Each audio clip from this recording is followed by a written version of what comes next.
రాజశేఖర్ రెడ్డి గారి హయాంలో నాకు ముఖ్యమంత్రి ఉండగా పెన్షన్ వచ్చింది.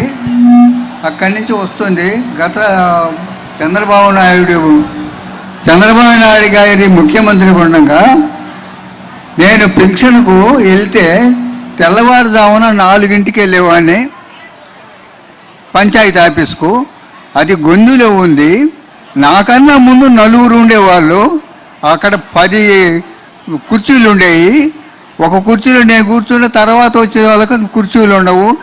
అప్పుడు దోమలు మరీ కొడతా ఉంటే నేను బయటికి పోతే నాకు కుర్చీ పోద్దేమోనని నేను అది వెళ్ళిపోయేవాడిని కాదు. ఒక కండవ తీసుకుపోయి ఆ దోమలంతా చేసి కొట్టుకుంటూ ఉండేవాడిని. 8 గంటలకు వచ్చేవాళ్ళు.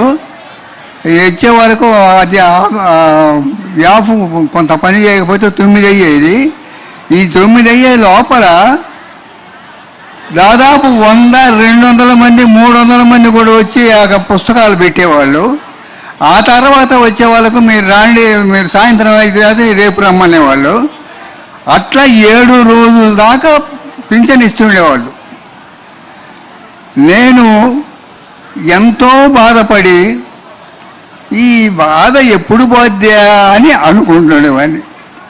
ఇట్టలేకే జగన్మోహన్ రెడ్డి గారి ప్రభుత్వం వచ్చింది. నేను టీవీ చూసుకుంటూ కూర్చుంటుండేవాడిని, సాక్షి టీవీ. జగన్మోహన్ రెడ్డి గారు అంతకు ముందు అన్నీ వస్తూ ఉంటాయి ముందు రోజు. అప్పుడు వాలంటీర్లు శ్రీనివాసరెడ్డి ఉన్నాడు, టాటా రమ్మనేవాడు. నేను వచ్చిన తర్వాత ఏలిముద్ర వేసుకొని నాకు పెన్షన్ ఇచ్చిపోయేవాడు. అక్కడికి ఇక్కడికి తేడా చూస్తే ఎన్ని యోజనాల తేడా కనపడేది నాకు. ఈ జగన్మోహన్ రెడ్డి గారు చేసే పథకాలు ఒకప్పుడు నెహ్రూ గారి ప్రభుత్వంలో మేధావులు ఉండేవాళ్ళు 2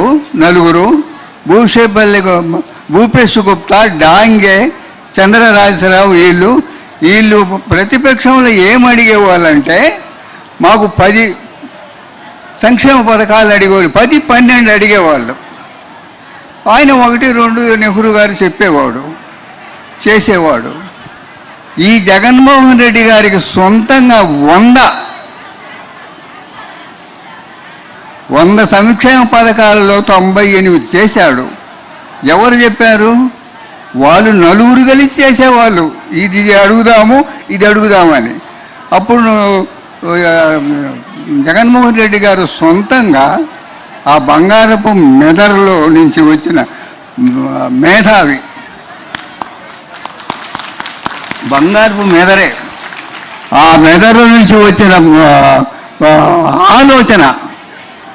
ఆలోచన అమలు జరిగిందంటే అట్టడుగు నుండే వాళ్ళు ఇప్పుడు ఈ 4-5 సంవత్సరాల్లోనే మేము బాగా బ్రతుకుతున్నాము అని చెప్తున్నారు. నాకు కూడా సంతోషంగా ఉంది. నాకు పింఛన్ వస్తుంది, మా అమ్మాయికి ఇల్లు వచ్చింది, మా ఆడవాళ్లకు 18,500 వచ్చింది. ఇటువంటి మేధావి గారు మాకు ఇప్పుడు ముఖ్యమంత్రిగా ఉండడం మా అదృష్టం. కానీ రావణాసురుడు, హిరణ్యకశిపుడు 2 కలిసి మా తాతలను చంపేశారు. వీళ్ళిద్దరికీ ఈ ప్రజాకోర్టు రేపు మే 13న అమలు శిక్ష వేసి మే 4న శిక్ష అమలు జరుగుద్ది. ఖచ్చితంగా అమలు జరగాల్సిందే.